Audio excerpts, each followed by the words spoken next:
nga xam ni moom mooy coowal marché affaire marché armement 45 milliards yi nga xam ni bëri woon na fi coow loolu ñu ngi ñuy wax ni kon justice mi ngi ci ba 3 arrestations am na ci waaye itam lu ñuy wax rek mooy benn li nga xam ni moo di opération suspecte yoo xam ni rapport scientifique bi itam fësal na ko ci mbir moomu noonu Arfan nan nga ko mën a jàngatee. oui surtout opération suspecte bi ngay wax ni parce que amoon na perquisition bu ñuy def ci. Cet immeuble là boo xamante ne océan la Petit Boubé moo ko moom mais Petit Boubé boobu après élection yi dafa daw le Nigérian donc parce que il est cité dans beaucoup de scandales donc dans divers pays Petit Boubé boobu moom la ñuy ne dañuy def perquisition ils ont trouvé quelque chose des personnes ont été arrêtées parce que keroog ba ñuy déclencher le dossier fii la ñuy fekk ma ne la dossier boobu dina créer dina def jéye parce que jéye bi mooy ñu bëri dañoo laale ci dossier bi on parle de Abdou Karim Sall qui n'est même pas un ministre des forces armées un ministre de secret défense on parle de Abdoulaye Daouda Diallo qui était ministre des finances ci dossier boobu des 45 milliards d'armement Abdoulaye Daouda Diallo est cité parce que il était le ministre des finances comment du budget moom moo xaalis bi ci moom lay jaar xaalis Sénégal moom moo ko yore woon ci diggante boobu. Où sont ces personnes-là? Moi, dossier bobu dina créer dina def jéye parce que c'est le bout du commencement. On vient de commencer. On dit il y a des arrestations. Enquête bi mu ngi ñu koy continuer.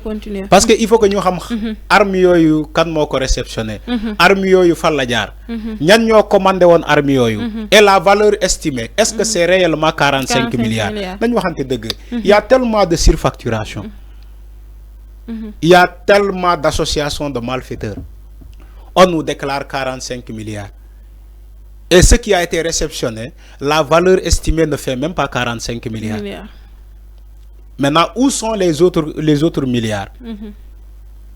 Je crois enquêteurs dinañ ko leral. Parce que c'est inconcevable et inadmissible dans ce pays. Ñi tuddu ay dossier de yu mel noonu ba pare ñu neen kenn arrêté wu kenn jàpp kenn wala kenn waxul expliqué wul ci li amoon ci contrat d'armement boobu parce que c'est pas du tout sérieux ami nañu waxante dëgg te Arfan arrestation yi am sa dina gën a yombal amaana mais c'est comme ça mais xam nga boo arrêté nit il va falloir mu coopérer day wax parce que enquêteurs yi dinañ ko laaj pour mu wax lu mu xam léegi wax bu muy wax noonu mën na envoyer des pistes yóbbu ci yeneen ay pistes donc loolu le fait d'arrêter ces personnes là c'est une bonne solution c'est une bonne chose te ñooñu tamit bu ñu coopérer amaana lu lees waxul comme on le dit les enquêteurs sauront plus ci dossier boobu parce que Petit Boubé moom dafa daw moom il n'assume rien moom fépp fu mu jaar def na fa garaawali ñu daax ko après l'élection présidentielle rek mu daw loolu rek non mais il a mais dafa daw ak xaalis bi c'est ça la réalité quand le palais commande des armes c'est la première fois dans l'histoire du Sénégal ami c'est la première fois dans l'histoire du Sénégal le palais présidentiel qui commande des armes c'est Macky Sall un palais qui commande des armes et les armes sont réceptionnées au palais. C'est pas du tout sérieux. C'est pas du tout sérieux. Les armes armées moko yor secret défense la. Té yow boy jënd arme contrat bi day jaar Assemblée nationale. Budget bi Assemblée nationale mokoy xol. Mais comment on peut acheter des armes sans passer par l'Assemblée nationale? L'Assemblée nationale yegu ci dara. Parce que ñom sen casse secret défense la ñi yakar. Macky Sall même buy jënd ginaar pour korité secret défense la koy cacher. Buy jënd xar pour tabaski casse secret défense lay yobbu. Même le scandale qui est passé côté AIBD, scandale bi amone AIBD, mais dossier bi secret défense lañ ko classé. Dossier bi secret défense lañ ko classé. Donc il y a beaucoup de choses, même le dossier ArcelorMittal. ArcelorMittal bi ñuy wax ni. Mais ils ont signé une clause de confidentialité. C'est ce qu'on ne dit pas aux Sénégalais. Le contrat qui a été signé en 2014, dañoo signé une clause de confidentialité. Ni que ñom les membres ñi xam dossier bi, personne ne doit révéler le secret. D'ici 10 ans, 10 ans, c'est beaucoup. D'ici 10 ans, nit warul tok di wax ci dossier ArcelorMittal. ñom les non, ñom ñoo signé confidentialité bobu. Ñom les membres signataires, ñi signé. Ñom. Alors que en plus, c'est une fenêtre. En plus que dossier ArcelorMittal bobu, Macky Sall dafa dem jëli son ami, un ami français, François Meyer. François Meyer, c'est un avocat français. François Meyer, xarit Macky Sall. Macky Sall moko dem jëli pour mu ñëw bokk ci le dossier France qui ArcelorMittal. Alors que Abdoulaye Wade, dossier ArcelorMittal commencé ci Macky Sall. En 2006. En 2006, Abdoulaye défendait le dossier là. En 2006. En 2006, Abdoulaye défendait le dossier ArcelorMittal. Bon, oui, demandait à ArcelorMittal de payer, de rembourser l'État du Sénégal le Mko Amel. Et Abdoulaye parlait d'une enveloppe de 250 millions de dollars. 250 millions de dollars. C'est ce que Abdoulaye disait. Abdoulaye wax nako ba 2014 il parlait dafa dem Macky Sall li nga wax ni ci dossier ArcelorMittal waxo deug c'est pas 150 millions de dollars, c'est 250 millions de dollars.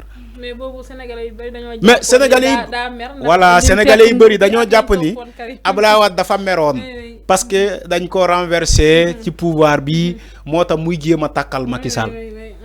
Pourtant Abdoulaye c'est ce qu'il disait. Macky Sall, voilà, Macky Sall, l'argent qu'ils ont déclaré sur le dossier ArcelorMittal, les 150 millions de dollars, Abdoulaye a dit c'est faux, c'est 250 millions de dollars.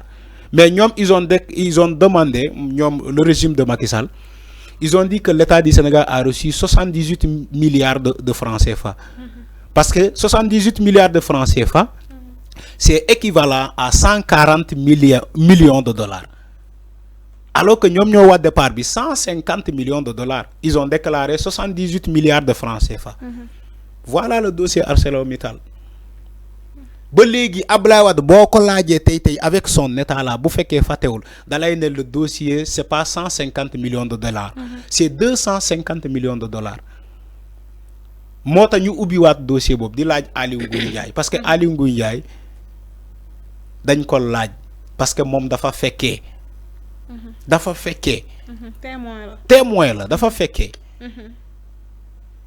le ministre de l'économie Amadou Ba il est signataire dafa signer Amadou Ba dafa signer l'avocat François Meyer dafa signer xarit Macky Sall alors que l'État du Sénégal avait un avocat qui doit défendre le dossier bobu. Je ne sais pas si c'est le Bourgi là, Razak Bourgi moi doon défendre le dossier mais Macky Sall daf ko écarté mu dem andi son ami François Meyer. Donc c'est pas du tout sérieux ami. Ce qui s'est passé dans ce pays, c'est scandale sur scandale. Tay ñu ngi wacc le contrat d'armement de 45 milliards. Moi, je jël fenêtre bobu pour wacc le dossier ArcelorMittal. Parce que c'est des scandales. Macky Sall, c'est le président de la République où il y a plus de scandales dans son régime. C'est lolu histoire dina ko binde. Où il y a beaucoup de dossiers dans son régime, c'est le seul Macky Sall. Girawali, Njombe sur Njombe. Après on dit que on ne doit pas punir ces gens-là. Bolen convoqué, ils crient sur tous les toits. Oui, vengeance là. Oui, qui. Ils sont même prêts à déposer des cautions pour ne pas aller en prison. Déposer des cautions pour ne pas aller en prison. Parce que dañoo yor xaalis seen xaalis la ñuy yaakaar ñoom seen philosophie yëpp nañu sàcc bu ñu jàppee nañu déposer caution ñu may ñu liberté. Y en a même ay nit yu am fit ñu naan on va aller en prison dañuy tëdd suñu peine ba suñu peine jeex ñu génn dem noosu xaalis boobu. waaw parce que prison bi méttiwul. parce que prison bi méttiwul vacances la. méttiwul de. prison bi vacances la. méttiwul. dafa yomb trop fay daal. mais buñ la yóbbee Kédougou ci tàngoor gi. ñu jëlee la fi yóbbu la Kédougou. wala yóbbu la Tambacounda. Bougane xam na ci dara Tamba. boo nee Tamba moom Bougane moom. politiciens yi moom Tamba la ñu waroon non politiciens ñi sàcc xaalis Tamba la ñu bañ ay Kédougou Tamba. mais tant que ñu ngi lay jàpp tout près ñu yóbbu la rëbës fii. say mbokk dem chaque vendredi di la seeti rëbës. da ngay jàpp ni vacances nga nekk. moo tax ils vont se permettre de détourner l'argent du pays. Ils vont se permettre de créer ces scandales là. Parce que ragaluñu kaso ils savent que kaso rëbës vacances la. kaso Cap Manuel vacances la surtout ñoom ñuy am tour. dañ leen di jox privilège ñu nekk fële. c'est pas du tout sérieux. L'État du Sénégal war na topp ces dossiers là benn par benn. ñu situer les responsabilités. képp ku laalee ci dossier ArcelorMittal ñu jàpp la yóbbu la kaso. bu fekkee da ngeen séddoo xaalis bi ngeen fay xaalis bi. képp ku laalee ci contrat armement boobu 45 milliards ñu jàpp la yóbbu la kaso. nga rembourser xaalis boobu. état warul yem di yàbbu di jàpp di yóbbu kaso. di jàpp di tëj warul yem ci loolu. loolu amul benn effet. amul effet amul effet seen xaalis na dellu si war rek. seen xaalis. képp ku ñu jàpp ba mu leer na ni que da ngaa sàcc da ngaa bokk ci dossier boobu. na nga rembourser li nga jël. ba pare ñu yóbbu la kaso c'était ça mais bu fekkee dañ lay yóbbu kaso. pour mais yaakaar ne Arfan boo fayee du jar yóbbu kaso. non ban jar l'action publique va continuer sàcc la voilà sàcc que mu rembourser ku mu bañ a rembourser sàcc lay doon donc sàcc dañ koy yóbbu kaso. c'était ça c'est ça la réalité. donc ñu ngi ñaan état du Sénégal ak justice bi mu dem à fond dans ces dossiers là. Il faut aller à fond dans ces dossiers là ñu situer les responsabilités. Nous citer les responsables. C'est ce que les Sénégalais demandent. Ils ne demandent pas plus. Les Sénégalais demandent justice sur les dossiers là. Donc, nous avons les Sénégalais nous contents. Lolo, qu'est-ce que c'est, ami?